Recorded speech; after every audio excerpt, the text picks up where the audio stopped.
NASCAR. It's basically one of America's national sports. Even over here in Ireland, we're vaguely aware of NASCAR, and while it's not quite as popular today as it was in its heyday, it's still pretty big. But that wasn't always the case. In fact, the sport's explosion in popularity is largely attributed to one drama-filled race. How could a load of cars driving round and round and round an oval be drama-filled, I asked, to the collective disbelief of every NASCAR fan? Well, there was a fight. Cool. Before the event in question, stock car racing was not a nationwide phenomenon. I am Irish, so forgive my cultural disarticulation here, but as far as I can gather, it was just sort of a redneck thing.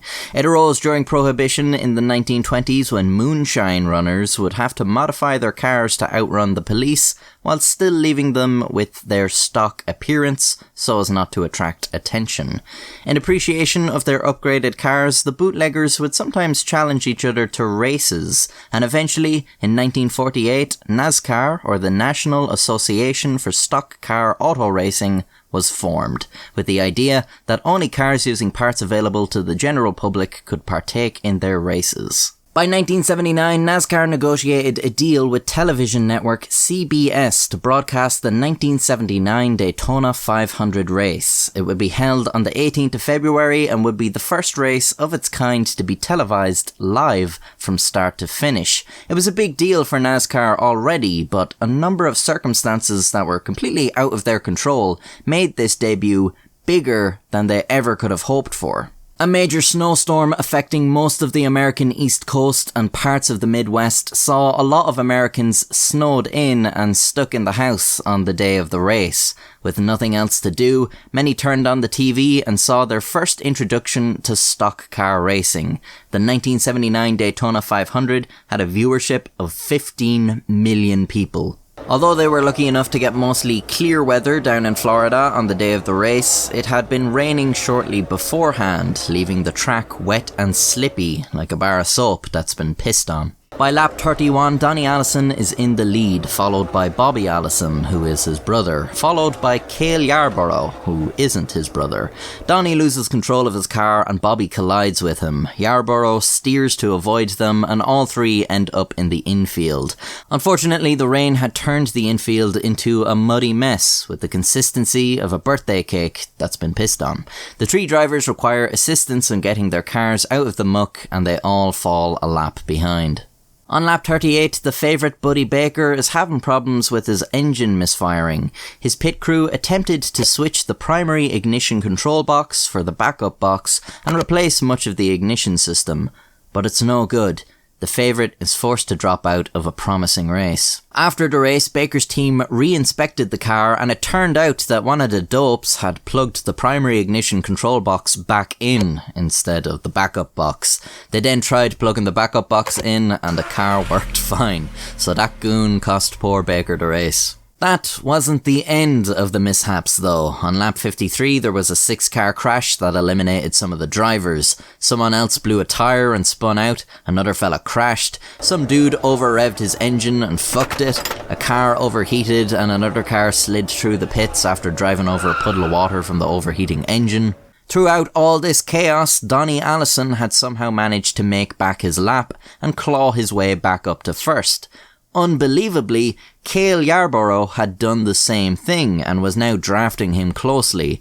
Everyone else was a distant third, with the closest cars being half a lap behind. On lap 200, yeah, this NASCAR shit does drag on, Yarborough sees his opportunity and attempts to pass Allison on the inside. Allison moves to block. The two cars make contact, lose control, and wreck. They are both out of the race. It's debatable who was at fault for the crash, and to this day, both drivers contend the other was to blame.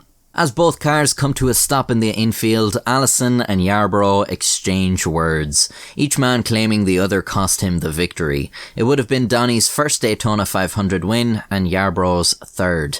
Understandably, it was a pretty heated exchange. The cars battling for third are now shocked to find out it's still anyone's race. Richard Petty, suitably nicknamed the King for his past racing legacy, picks up his 6th Daytona 500 win to a massive pop from the adoring crowd. Despite his reputation, Petty hadn't been performing well and actually shouldn't have been racing at all. His doctors advised him not to compete after surgery on an ulcer left him without 40% of his stomach. After a long losing streak, the King was back, and for fans, it was a feel-good end to a dramatic race. After finishing the race, Bobby Allison drove over to the infield to see if his brother Donnie needed a lift after the crash. Cale Yarborough was still fuming, and the sight of Bobby set him off. These two boobs had already sent him into the infield earlier in the race, causing him to painstakingly reclaim every lost inch. And then they fucking did it again and cost him the whole thing. Yarborough went over to Bobby's car and smacked him in the face with his helmet. Bobby got out and fought with him, and Donnie ran over to help his brother before officials could separate the three. The live cameras unfortunately only managed to get a bit of the action, but photographers at the scene captured some beautiful pieces.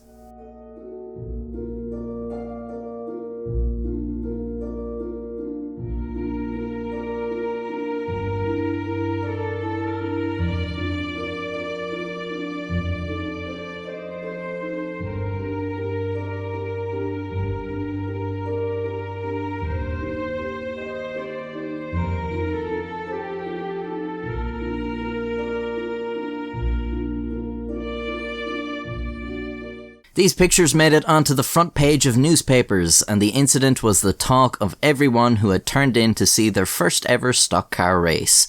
What an amazing first impression. Inevitably, NASCAR's popularity soared as people all around the country clamoured to see more of this redneck shit.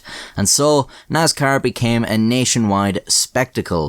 The 1979 Daytona 500 is still regarded as one of, if not the most important races in the sport's history. Are you a fan that owes your interest in NASCAR to this event?